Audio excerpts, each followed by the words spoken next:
the recording. Okay, perfect. Well, welcome everybody. Thank you so much for joining. This is our webinar with Koelsch Communities and Alzheimer's Family Consulting, and it is about how to avoid a crisis as your loved ones age. I'm Paige Fairbanks-Gunn. I'm the relationship manager for Koelsch Communities in Arizona. I've been working with seniors since 1997 and have worked with over 4,000 families in my career. Koelsch Communities operates in 8 different states. We are family owned and operated since 1958. We offer independent living, assisted living, memory care, respite care, and day stay services throughout all of our communities. All of our assisted living and memory care communities have a licensed nurse on site 24/7. And Koelsch Communities offers exceptional care throughout, and we have so many resources, including my partner today. So then we have our national caregiving speaker and consultants. She provides a path to relieve the fear, anxiety, and overwhelm that family members experience when a loved one is diagnosed with dementia. She is the founder of Alzheimer's Family Consulting, a certified senior advisor, certified dementia practitioner, and is certified in dementia care. She's also the author of the highly rated It's Not That Simple, Helping Families Navigate the Alzheimer's Journey, which is based on Pam's 14-year dementia and Alzheimer's caregiving journey with her parents. So please welcome Pam Ostrowski. Thanks so much, Paige. I appreciate it. And thanks to you and Koelsch for hosting this webinar on a very important topic. I hear about it all the time from my client families saying, oh my gosh, mom is having issues, and it could be anything from memory, or actually cognitive impairment, the inability to eat properly or hydrate properly or getting lost, any of those things, to people who are thinking mom and dad, we haven't had a conversation about what's going on, or even a spouse, having issues, and, how do you avoid this? And, oh, by the way, everybody on this call, it can happen to you. And that's one of the things we don't think about, especially if you're a caregiver. You're not thinking about yourself, so you're not taking care of yourself. And you're postponing all of the things that you should be doing, eating properly, hydrating, exercising, reducing your stress, all that stuff, because you're focused on that other person. So you put yourself at risk for being in crisis. So I want to make sure everybody's paying attention to that it's not just the other person we're concerned about having a crisis. It's us as well. So let's get started. So the way that this works, if you're new to the forum, is that Paige and I take questions from our caregiver families, and we basically answer them on this webinar. And so what we're going to do is talk a bit about what we really mean by a crisis. So Paige, I think you've got that question. Yes, absolutely. So before we jump into family caregiving questions, let's talk about how we're hearing families define a crisis. Pam, what do you hear from families in your consulting practice? So a lot of times when we talk about a crisis, we're thinking about it at an immediate sense. A person has a breakdown, they get upset, or the person falls and ends up in the hospital, which then goes to rehab, and then they can't necessarily get right back to home. So, what's that intermediary type of space? And frankly, I don't know about you, but I never thought about any of this stuff. Now, my parents were very big planners. And so they always were, and some might say negative or anticipatory of negative events. So they were always like, well, what are we going to do with the kids? What's going to happen if something happens to us? And most people don't think that way. And so when we talk about crisis, it's immediate. And even in my, on my website, if you guys ever go to alzheimersfamilyconsulting.com, on there, it says, are you in crisis mode? Because ultimately, I would say 80% of my clients are, something happened, something triggered the need to reach out and get some help and have a conversation and get some guidance on, well, what do I do now? And it's good that usually there are small triggers, but what we're going to talk about today is some of the bigger ones, where we're really, there are ways to avoid being in crisis mode, which means that there's this huge sense of urgency. What's your definition, Paige? Well, the crisis thing, it happens far more often than not. And we've kind of talked about this in some of the past and how to avoid it. But as far as, how to bring up the topic is definitely, it's sensitive, but we need to prepare them. But as far as like crisis mode, I just had 2 recent family member crisis modes that happened actually in my personal family. My daughter's great grandmother, who is 99, was recently diagnosed with COVID, out of the hospital, had double pneumonia, and her grandmother, this is my stepdaughter, and long story short, I had a conversation with her, long conversations with her, and she just didn't know what to do, where to go, how to go about it.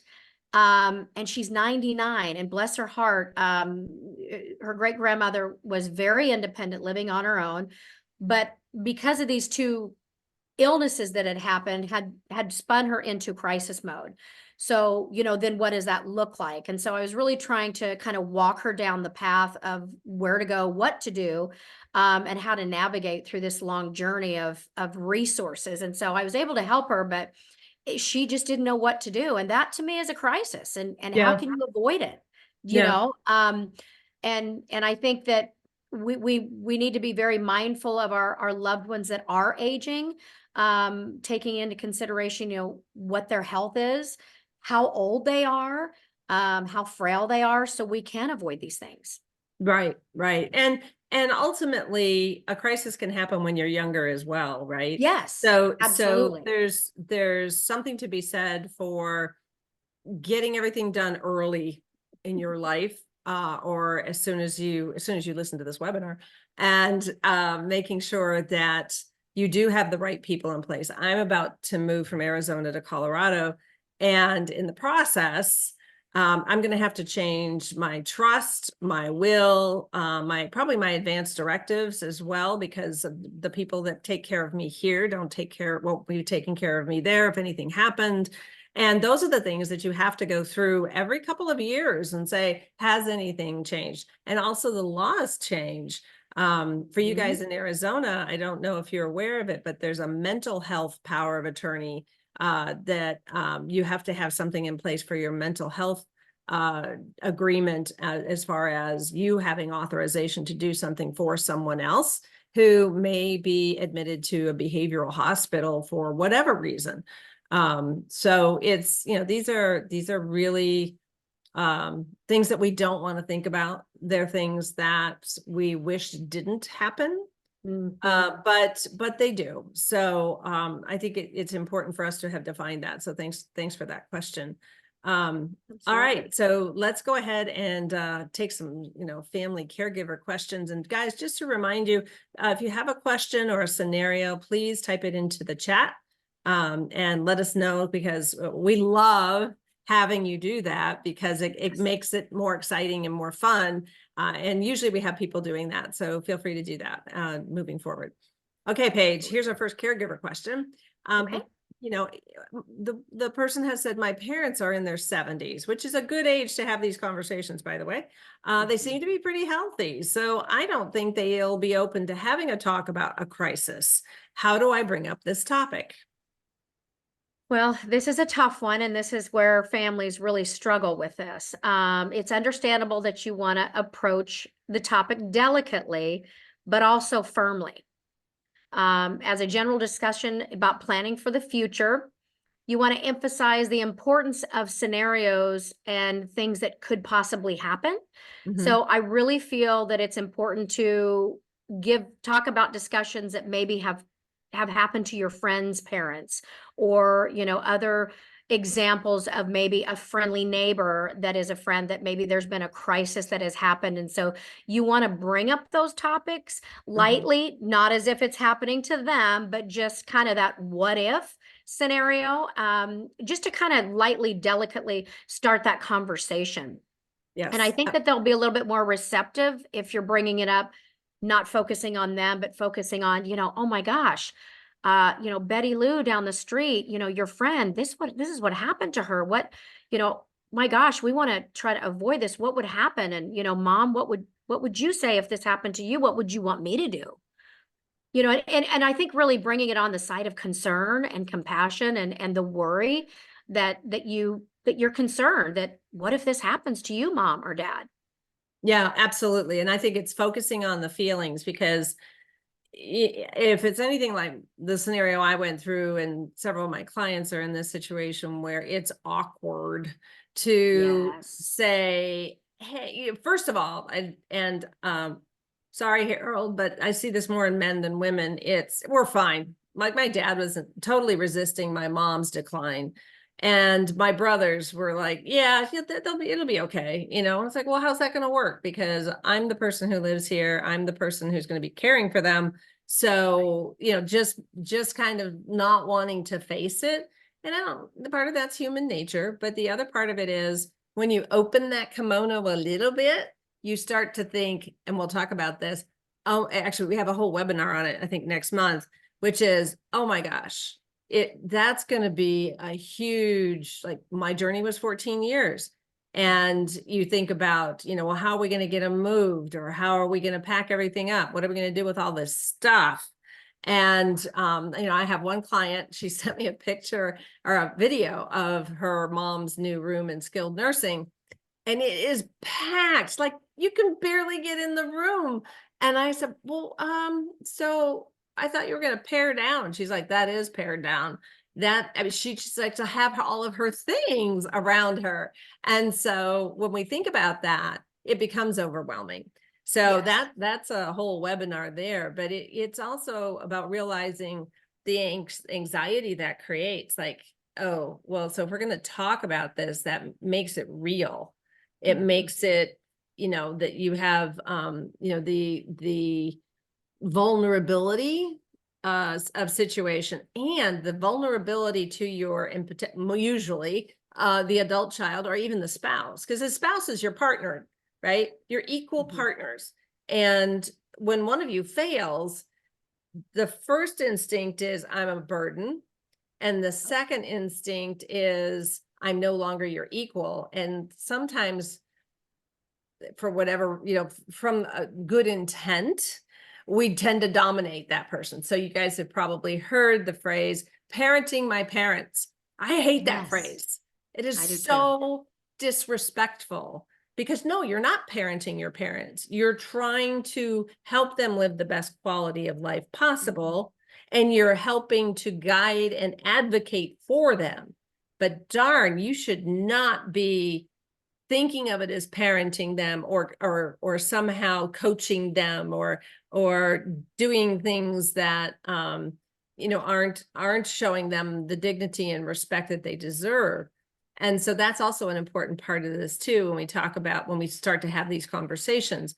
And having a crisis conversation is different than the conversations we've talked about in the past. Like, how do you start talking about later in life planning? So we've done that webinar. And this is like, okay, dad was he had a heart attack. He's back from rehab. He's in the house. We can't have that happen again. Right. So you're now in a vulnerable situation where an incident has happened. And now what do you do moving forward? And, that can happen with dementia as well. Right. So I think it's really important to work through those feelings, be kind and compassionate, as you said, Paige. So yeah, I think you're spot on with using other people's scenarios. Oh, my friend's mom had this happen. How would you handle that? And I And think other that's scenarios too is bringing someone's other scenario in a vulnerable state can also help, defeat the denial, to help with some of the denial things, and will help kind of sprinkle in the conversations lightly, so you can start having those delicate conversations to be proactive and prepare. Yep. So Lynn, it's in my book. It's Arizona. Every state has Lynn had asked, is there a way to check to see if there's any complaints against a facility? By the way, they're not long-term care facilities. They are actually senior living communities that provide independent living, assisted living, and memory care assistance. So we want to make sure that we're using the right terms, because if you don't, it's another turnoff to your loved one. But every state has a Department of Health, and under that they will have a list of all the communities that they monitor. And I'm pretty sure it's Selecting Care. I think it's like chapter 3 of my book has the actual website address for Arizona. So, you know, and anybody can look up their own state if you're not here in Arizona. And Lynn, too, you know, you may not necessarily, it won't be readily available for a complaint, but every assisted living community, including memory care, any license that's licensed through the Department of Health has to have their state survey results available for families to look at. So you might see deficiencies that would be in there that would also raise a complaint that you could look up. So just know that that is always readily available in every assisted living. Any family member can ask for the most recent state survey. It has to be ready for them in a book to hand to families for them to review. Right. So the fastest way is online. And then if you have a community, like you've narrowed it down to a certain level. But I also encourage, take a moment to having lived through this. No one's perfect. You would be hard pressed. It would be a brand new community if you didn't find anything on a particular community. Things happen. If you don't know the reason and how things happened and why they happened, you're now judging blindly. And that could eliminate a really good community who had somebody who was just hell-bent on not being there. And so you don't know the scenario. And so I warn you, do not judge a book by its cover. It's good information to have so that when you meet with the executive director, you can say, can you explain to me more about this topic or this particular complaint or this particular assessment by the state, and how have you remedied it, and how will it continue to be remedied moving forward? That's called an adult conversation. We get so emotional in this whole process because you're in crisis mode, right? You're panicking, you're overwhelmed, you know, and that's what we're all trying to avoid. It's like, let's think about this beforehand. So doing your research is very smart, but we also want to keep in mind that you'll be hard pressed. You know, you'll say, oh, everybody's got something. Yes, that's true. But when did they have it? And then what were the steps to remedy the problem? And you need to talk to a human being about that for sure. Yeah. But great question. Thank you. Yeah. Okay. There are lots of concerns, and Pam, that was a great answer, because it can kind of go into a rabbit hole. And if you don't know exactly what the concern is and how they tried to correct it or put a plan in place, you've got to get all those details. Right. And yeah, that's exactly it. Because you know, I remember at one where my mom was the first memory care she was at, there was a gentleman who they were really good at keeping track of everybody. So they knew that he had left the building. But what he had done is, you know, we all have walls around communities, any community, whether you're in, you know, just a normal neighborhood. Well, this gentleman stacked the patio chairs so that he could climb up and then put his leg over the wall. And then, you know, I don't think the landing was very comfortable, but he managed to get out, and he was in the shopping plaza behind the community. And as soon as they knew, then they were like, okay, there's this chairs. He's got to be on the other side. Everybody spread out and went and found him. But is that their fault? I mean, you can't restrain a human being. And so the best thing to do is to realize, okay, this is going to be could be a bumpy ride, but how did they recover from this? Did they find him? Yes. Did they keep better track of him and keep him occupied more? Yes. And, you know, but it's a really delicate line to draw. As we age, we want to be as independent as possible, and we fight for it, yet our minds and our bodies aren't necessarily keeping up with that. So you have to keep all of that in mind. And that's part of the reason why you get really tired and exhausted from it all. So Paige, I think you have another question for us. Okay, so, all right. I don't want to think my parents are getting older and needing help. Why is it important for me to predict what might happen? So that's a lot of what we hear. And there's two ways prediction can go. Predict good and predict bad. So I know that it's easy to say, oh, mom's going to hate senior living, or dad, and in my case, dad didn't want to go to senior living. He's like, we're fine. And we're going to talk a bit about this in a little bit, but one of his reasons was I don't want is what he meant, to pay money, rent, and waste money until we really need it. And I was like, well, so when's that going to be? He was 88. And so kind of lost perspective on that one.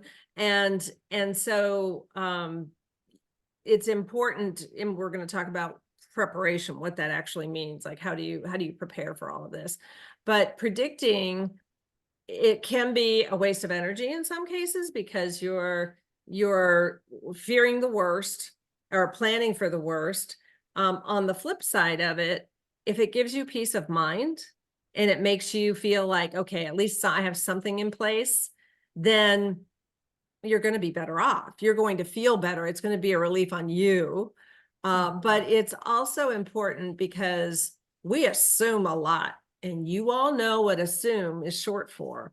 And I will tell you that siblings are not always on the same page. Spouses aren't even on the same page sometimes. So the thing you have to think about is, okay, say nothing's, let's just say they're healthy, but they are getting older. Let's just have a family powwow. And we never did this, by the way. We didn't do the family powwow until I pulled the brothers in and said, we all need to talk about them moving because dad can't take care of mom. And dad thought he could, but it was clear he couldn't. And so we had to delicately, talk about this. And if you kind of are a bull in the china shop, just saying I might be that person, is that I was like, look, if you don't want to move, that's fine, but mom's moving because mom needs food. She needs hydration. She'd just gotten, earlier that year, she had colon cancer and had surgery to remove it. I'm like, she's a delicate flower at this point in time, and you are not treating her like that. And so it was the reason why I wrote the book, the reason why I'm here today is because I made a lot of mistakes. So I don't want you guys to make the same mistakes. So predicting or thinking about this, talk to your siblings. If you're a spouse and you're just the two of you, talk to your spouse before these things happen, because I can tell you there's some really sad stories of spouses who are like, I don't know what to do, but this is not what she would have wanted or what he would have wanted, and it makes for a very sad end of life, those later years. And we don't want that for you either. So it's if we can get the right resources for you, if we can provide guidance, that's what we're here for, is to really make sure that that's the way you avoid things, is you think about them, not overthinking. There's some people on this call that I know overthink, including me. And, but it is important to get agreement across the board while everybody's healthy. And that's not necessarily predicting an outcome, but it's good. It's a way to avoid a crisis, right? It's making sure that you have conversations that you ordinarily would not. What about you, Paige? What's your thought on why it's important to actually start thinking this through earlier? Well, because number one, you and I see so many crises, and that's why we're Yeah. on here today to begin with. But Yeah. I think it's trying to prepare. And I think, like you said, predicting and forecasting, I think, is important. Don't stew about it, because then that's going to make you overly stressed out. But I think I'm always about the what ifs, because you don't want to be not prepared for a crisis. You just, I mean, I don't. And I know everybody would, if we were to ask that question, I know you wouldn't say, oh, I'm ready for that crisis when it happens. I can't You know what I wait. mean? So I think, you know, Mhm. fostering open relationships with family is super important. And I think the more you talk about it, depending on your loved one and depending on the delicacy of the situation, is fostering that open communication and really talking about, you know, small little things and, you know, even regular check-ins to have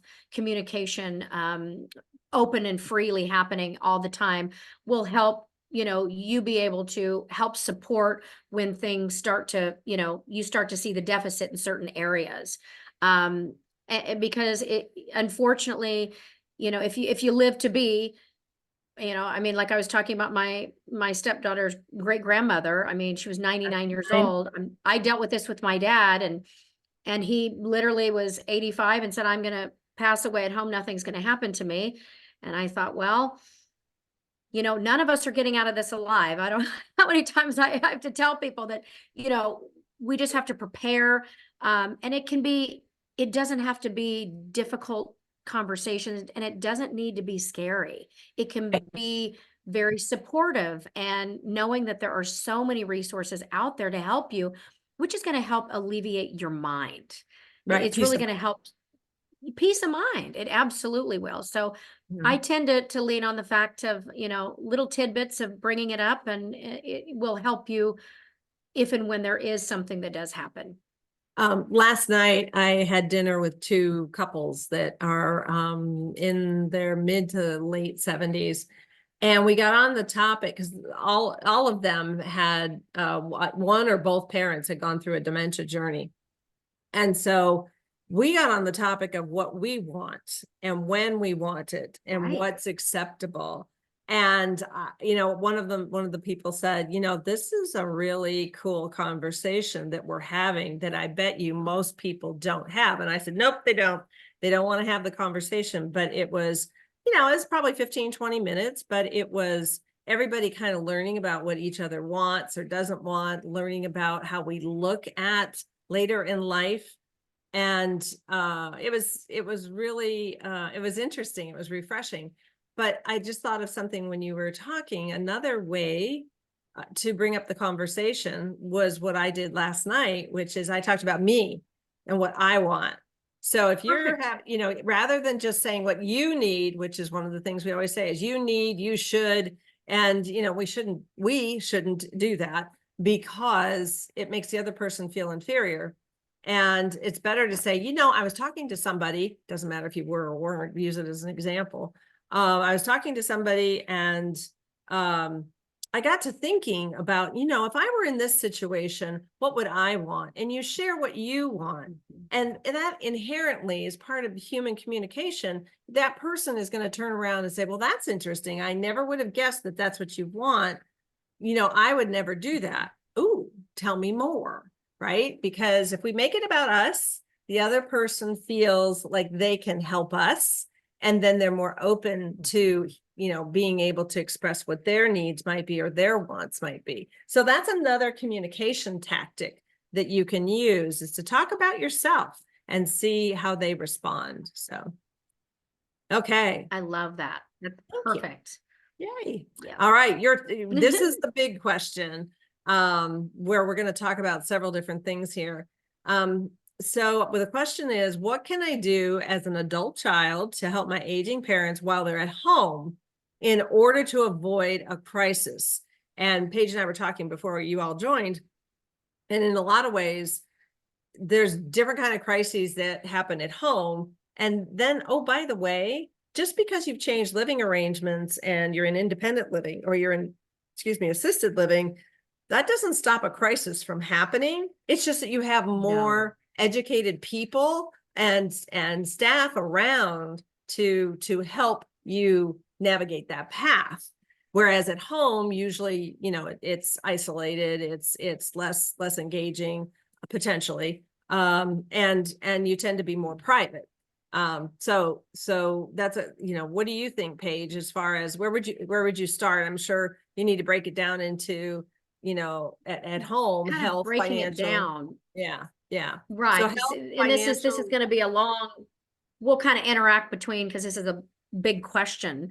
But I think for all of these things, health, financial, and living situation, for all of them is going to be your regular check-ins, on any aspect of it. And, with the health part, are you helping your folks or your loved one getting their regular health checkups? Are you involved in the healthcare aspect of things with their regular doctor's visits? I know my in-laws, I feel like when anybody turns 65, your insurance changes, and now you're in the Medicare realm, and it seems like it's more complicated for people to get referrals, and there's just more and more appointments, and as we age, we have more complications that might be happening. So there's a lot of appointments seems to be happening. And so, making sure that you are arranging or at least being part of those medical appointments, I think that's very important.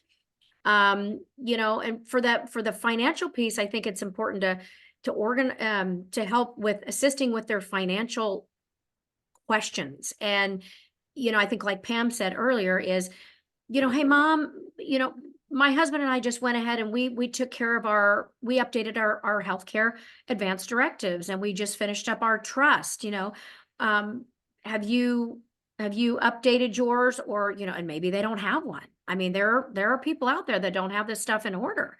And so how can we bring it up? Because it can be an utter nightmare when they don't have their healthcare power of attorney or their advanced directives or their financial things in order. I mean, for example, my dad, we're going through a huge mess with my father that was in Kansas. And, I've been in the business a long time, but trying to get your parent to do it when you've been in this business for a long time, my dad wanted to avoid me like the plague.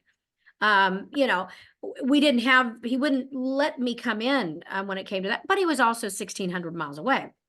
But my dad did a transfer of the deed on his house upon death. Well, we didn't know that. We found it in his email literally last week. Well, he never recorded it with the county. oh no, So it doesn't happen. it's like he was doing all these things, and I know he didn't want to be a burden to us, but I kept trying to get him to, open up and talk about it. But we're in a huge mess with that. And so, I think just asking the questions, and like Pam said, really talking about yourself, so then they're going to open up about it. And really looking at their living situation, that is going to tell you a lot. It's really hard when you have a loved one miles and miles away, like my dad. So I was having to, try to send a friend or try to offer home care services to come in and see the situation. And then I was flying back every quarter just to really get a good reading on, something's going on, and when things are not at 100%, when the food's expired in the house, when, you start to see malnutrition when you see them and that they've lost weight. So you're really observing, everything that's happening with them physically, and then also the physicality of the home situation. Mm-hmm. So yeah. I think, there's a lot to this question, and we can kind of go back and forth, and I work in independent living and assisted living and memory care, and all of these things have to be supervised and really looked on as far as regular check-ins in any environment that they're in: home, independent living, assisted living, and memory care. Because as the needs progress, we need to be mindful of different things that we need to be aware of. I have a question for you. That's a long answer. No, actually you're freezing up, and I don't know if it's you or me. But the question I have for you is, can you give an example? Let's say a person's in independent living or assisted living, and they're, you're seeing things, you're going to be the eyes on. So I know that, like, one of my brothers would call in and try to talk to my mom, but my mom wasn't conversant. So he would just talk at her, and she'd hold the phone like out here. He didn't know that. But they would, at least he felt like he was connecting with her, and he would call and ask how she's doing. And so there's that connection of being able to talk with the staff of Yeah. the independent living, assisted living, and say, what are your observations? Like, how well are they eating? And of course, to qualify the question, and independent means independent. No one's monitoring how much mom or dad is eating or how much your spouse is eating. Same is true with assisted living. It's only when you get to memory care where that person can't really process information that you really get, like, I just threw away or shredded a bunch of documents for my mom where it was every day initialed, how much she ate and how many medications she did when she took her medications. And it was very detailed as far as records go. So can you kind of talk to what are some examples of a crisis or observations, in those situations? The one that I was talking to you about that I was actually dealing with today, that I've been dealing with the last couple days. And my role is to, I'm all over the place, but I'm always an advocate, no matter what. And especially for our residents that are living in our communities. We have a lady, for example, that's living in our independent living right now. She's been with us since we opened. So we've been open 4.5 years, doing fine. About 6 months ago, we have noticed, and we do realize that she is getting some dementia, but she's been fine. Until we've been seeing a little bit of decline in the last 6 months. Now this is a very complicated situation, and I want to talk about how we can try to kind of avoid this type of situation when you're picking a medical healthcare power of attorney, because this particular resident has no family. She has never been married. She has no children. She has an elderly sibling that lives out of state that has his own issues and needs help. So there is a guardian involved. There's a temporary guardian now involved. And we are starting to see decline, and we have reached out to this temporary guardian, and the temporary guardian lives in Canada, and lives snowbirds back and forth. I'm not quite for sure if she's a Canadian citizen or what it is, because to me, I wouldn't think that they would court appoint a Canadian citizen. But anyways, this resident is starting to come down to the front lobby and is getting, confused about when certain times are happening for meals. And so we're very, very concerned. We've contacted Adult Protective Services. We've contacted an ombudsman to try to intervene. And the court-appointed attorney is apparently coming on the 25th of this month, and we've had a conversation. Our staff has had conversations with this court-appointed attorney saying, you need to get here sooner rather than later, because we need your client to get the care needs that she needs. And in my opinion, I think she needs to either get into an assisted living immediately, so she can have a lot more assistance. So we might be intervening and providing the services, as a company, providing services to help her until they can get the court-appointed guardian to step forth. But my point to this is trying to avoid a crisis and looking at a prediction for this certain scenario is make sure, if you are somebody that doesn't have anybody, or you don't have certain friends in your life that you feel comfortable, but making sure that you are picking the right advance directive responsible party on your behalf for medical and mental decisions as you go through, right? And financial, absolutely. Because in this certain circumstance, this person is not doing her job by not flying here immediately to help her out with this. So us as a company, and the executive director of our independent living, our salespeople, our concierge, everybody is on alert to help this resident piece together services until she can get here and we can make the move, because we can't just pick her up and move her. Right. Which that's what I would want to do to get her the services she needs. But our hands are extremely tied because she doesn't have the right advance directive agent on to make decisions on her behalf, which is very, very complicated. Well, and there's also the whole point of guardianship, right? So here you are, you're alone, and that's why it's so important to have all of this stuff written down before you end up in this situation, because Exactly. she ended up with a court appointed guardian. Now, I don't know about you Mhm. guys, but I don't really want a complete stranger being the one who controls things. I would at least want to interview them, build a relationship with them, give them kind of the scoop on who I am and what I would want. It's not just a document, it's them representing you. And so you definitely want to avoid something like that. And that is exactly how you end up in a crisis. And, frankly, and if she's in independent living, there's a risk that she will walk out the door Yep. and go wherever she wants, because she's in independent living, she can do that, and something could happen to her, or she could just get lost and not know how to come back. And that, to me, Exactly. that should have fallen on the temporary guardian, from a liability perspective. But overall, you just don't want that to happen. So it's about No. being much more proactive in order to avoid that kind of crisis. So thank you for sharing that. It's an excellent example of a sad story that It is. shows you what can happen. And all We of don't. us in the independent living, we're really providing assisted living services when that's not really our realm, but we're doing it because we need to make sure she's safe until this guardian gets here from, out of state. So we can make, help her make decisions, because it's definitely been weighing on all of our, our minds for Yeah, sure for the yeah, last several absolutely. days. Yeah. So in talking about health, this is our little rally back and forth so that we can cover a lot of information in a very short period of time.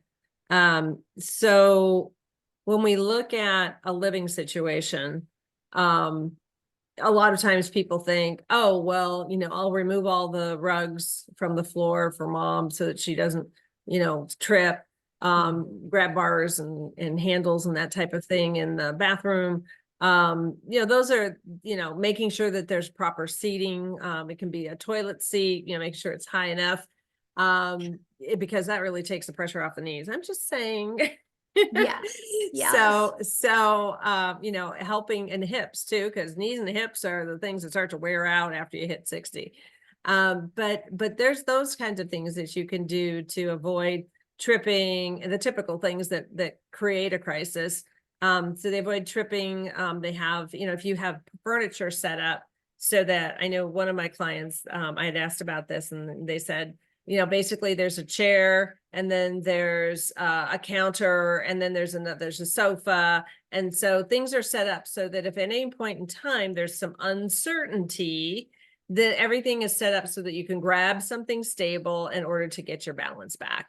And this is a thing, guys, and as we get older, it's not just for our loved ones, but it's balance can become an issue for many different reasons. And so making sure that you've got that type of support. And then, Paige, why can you talk to, like, when you get healthy older adults coming in, what's their main reason for moving into independent living?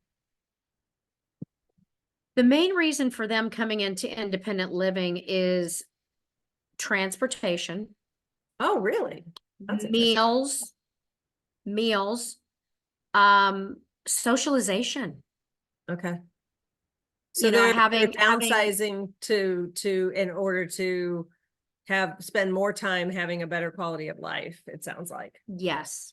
Yep. And just the overall overwhelming fact of dealing with a large home. We have some people that come in from, 3,500 to 4,500 square foot home. Think about making a move, first of all. And so what we can do is we help the children bring up and let them know that we have a whole supportive service around everything that will be able to help them. Number one, help them sell their home. Number two, help them downsize. And because they're the one that's moving into an independent living, your parent or your grandparent or spouse, they're so overwhelmed about dealing with the logistics of everything. Mhm. That is one of the biggest fears is how am I going to get through doing all of this? They want So the end result, but they don't want to. correct. Yeah, It's like if they yeah. could just do a, presto and I'm in my apartment and everything is done and I'm good to go. That would be that magic easy button. But we have that magic easy button with resources that we work with that can help facilitate everything that will make it a smooth and seamless transition. So the important thing there, and I want to make sure everybody hears this, is the communities that are out there, people like Paige know people. We're all very well connected. So if you have questions, you're not obligated to do anything, spend any money. This isn't like you're going to a No. timeshare sales meeting and you have to go do the tour and everything. No, it's about I'm in this situation. Who do you know who can help me with X or Y? And use those resources. It's a phone call or an email out to an individual who will help you. Even if it's a question like what Lynn asked about, well, where can I find out the records of communities in my area? We're going to know that. And so, we're here to do this. So, I want to make sure we have a couple Use this more as a caregiver resource for questions. sure. Exactly. So I want to ask a couple more questions or get a couple more questions out there because we are coming up to the top of the hour. Paige, do we have another one? Yes. Yes, this is a good one. This is the one that we talked about that we think will be really helpful. Okay. A family member writes, I'm having issues with how to think about my parents aging. They've always been there for us. The idea that one day they may need any help from us is so foreign. Do you have any tips on how to adopt a more accepting mindset? Oh, the mindset question. The mindset, yes. Yeah. So there's a lot of ways that mindset goes as our parents or our spouse ages. And because it's hard to watch, right? And I don't know if you guys are in a situation where in your head you're about 15 or 20 years younger than you are. But we're all like that, right? You're kind of frozen at your favorite age. And so when you look across at someone, whether it's a parent or a spouse, you see that person that was 10, 15 years ago. And because that's who you want to see. And it is difficult to make that transition to say that person isn't doing so well anymore, though. And as a result, I love them and I want to help them. And as far as being able to accept, so a lot of people say that, well, they're in denial. And it's like, no, they're just in resistance. They're resisting what they see, what they observe, what they feel. And, resistance means that, you're going to come around. You're going to accept it at some point in time. It's just a matter of how long it takes you, and everybody's different. So this is an opportunity to think about how you can make a difference in this person's life for who they are now. Because so many people look back, right? And when we live in the past, we have a lot of anger and guilt and regret and all those negative emotions that are really bad for our health, by the way. And that mindset, you can't fix anything back there. Why are you spending your life back there? So instead, look at the present moment and say, how can I affect change? How can I affect care? And whether that's a conversation with an executive director to say that you want your loved one to have like mom used to love cinnamon raisin bread. And when we went to Rock Creek we were there for 3 years. And I mentioned that to the executive director and she's like, let me introduce you to our chef. So I met the chef. Oh, he was such a great guy. And I said, Mom loves cinnamon raisin toast. So if she's not eating something or she's not feeling well, give her cinnamon raisin toast. And he's like, absolutely. He's like, as a matter of fact, come back to the kitchen. And he's like, here it is. It's cinnamon raisin bread. So, we'll make her some toast from that. And it was just, you felt like somebody actually cared besides you, which is actually a relief. And so that kind of conversation made such a difference. I could have chosen to just be negative Nelly and say, I guess I'm going to have to bring my own cinnamon raisin bread, right? But instead I reached out and I asked and said, this is what she likes, or this is what she needs. And you give other people the chance to rise to the occasion. And what happens is your mindset shifts. Like, oh, wow, maybe this isn't so bad. And maybe I can have a loved one who has, medical issues or cognitive impairment, and still be happy in my life and still take care of myself, because there are other people here to support. And that, is one of the reasons why I was so thrilled to be at Rock Creek, is because I felt like mom had family there. So that's kind of my thought on mindset. What about you, Paige? Well, I think you hit it. Think you nailed it. I mean, because when you were at Rock Creek, you communicated openly and you seeked for support. And which, I think that open communication, there's always a lot of mixed emotions when you have a loved one somewhere, and those feelings are very normal. But, having the open communication is key. And that's where, I explain to families that come into our communities, or when we are talking about this, is there's nothing that is a wrong feeling or a wrong question. Mhm. So let's walk and talk through it, and seek support, and how can we help support you? And I think that will give a lot of peace of mind for someone's mindset, because there are times where, I'm the firm believer, if we don't know, we can't fix it.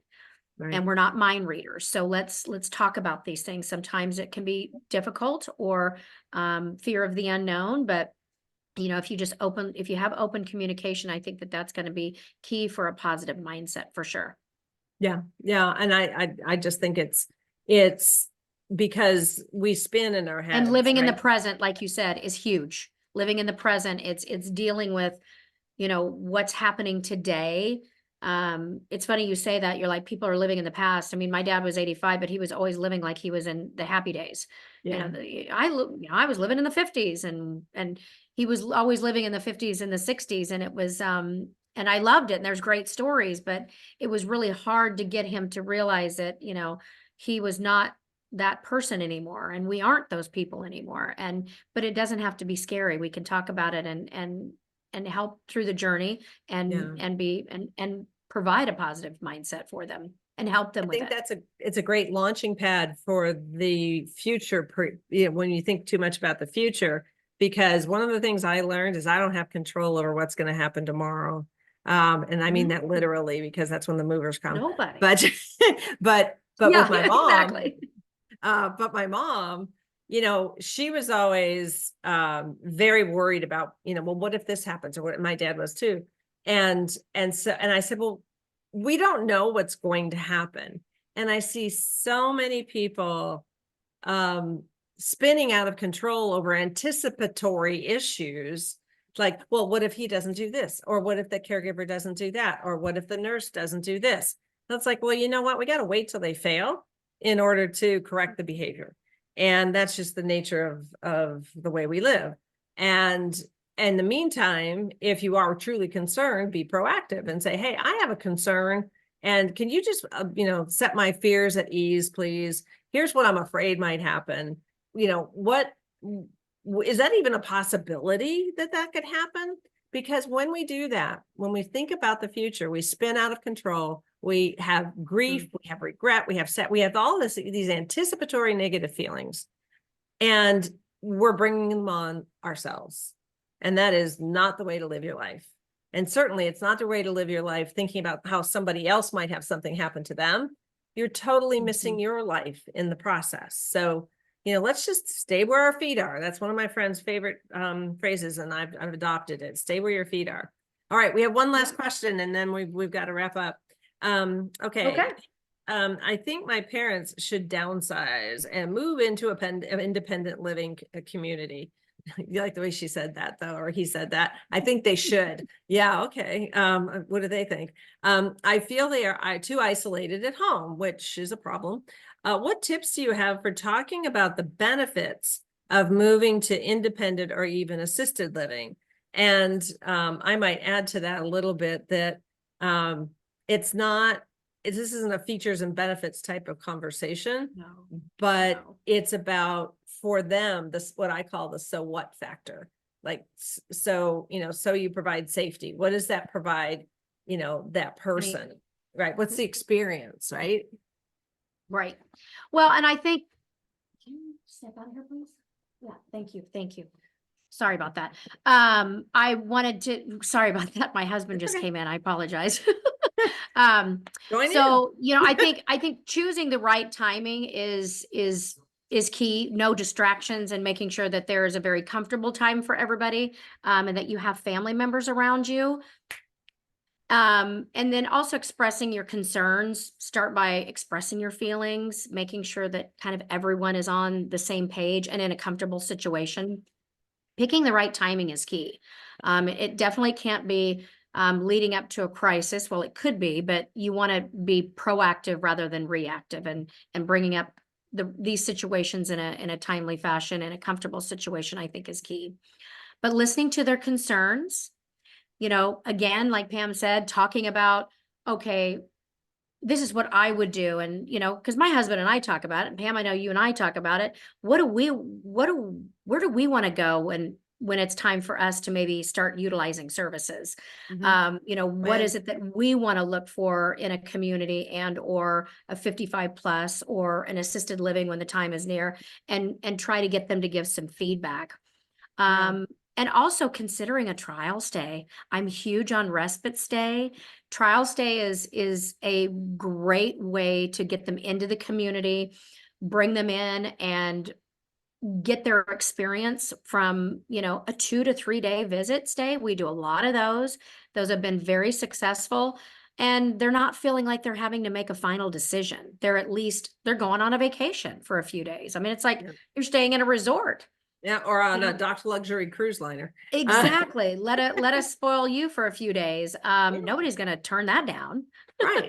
And it doesn't hurt. Right. And the other thing that a friend of mine had said, and this is to encourage everyone to have these conversations, is it's okay if someone says no.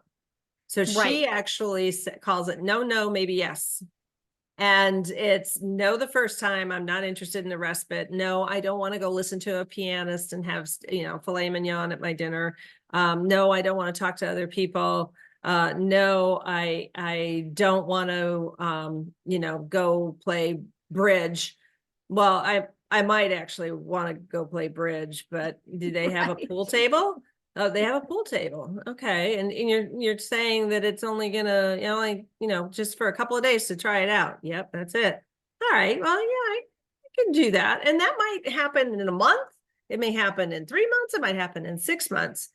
What we're working on is changing their mindset and saying, you're not committing to anything, but it's worth giving it a shot. Try it out, because the initial thing is gonna be no. Absolutely 100%. No, maybe yes. So keep that in mind when you're having these conversations. So, and I think that we're at the end of the hour already. It's amazing how quickly time goes. Yep, it did. It went very quickly. So, but these were great questions, and we want to thank our families for asking them and being okay with us sharing them. So hopefully they're beneficial. Absolutely. All right. Well, stay tuned for our next one. Oh, you know what, guys, I have here, our next one is, we do these on the 4th Thursday of the month. And so March 28th, we're going to, and we're working on, it's a working title. So if you have any feedback on that, what's stopping you from making the move? And we're going to talk about the fact that there's a lot of overwhelm that comes with what we talked about a little bit earlier. Oh my gosh, like as I'm looking at all my stuff, there's a lot of things to put away. I have to decide who I'm going to give things to. You just start spinning out of control. It can be very overwhelming. And then there's I don't want to move. Right. I don't think it's a good idea. If not now, when? So we're going to build a webinar around that. So we're looking for caregiver questions, or adult children questions, or spouse questions around, what's impeding you? What's holding you back from even having the conversation? So we welcome all of that, and just send us an email. I'm at Pam at itsnotthatsimple.com, and you get the reminder emails from me. And Paige is at pfg koelschsenior.com. So thank you guys for attending. Paige, thank you again. And thank you to Koelsch for sponsoring this important webinar. And we will get the recording out to you right around Tuesday. That's the plan at least. So if you don't hear from me, just let me, ping me and let me know. Thank you so much, Pam. Always a pleasure. Everybody, please have a wonderful rest of your day and an upcoming weekend. Sounds great. Take care. Bye-bye. Thank you. Bye.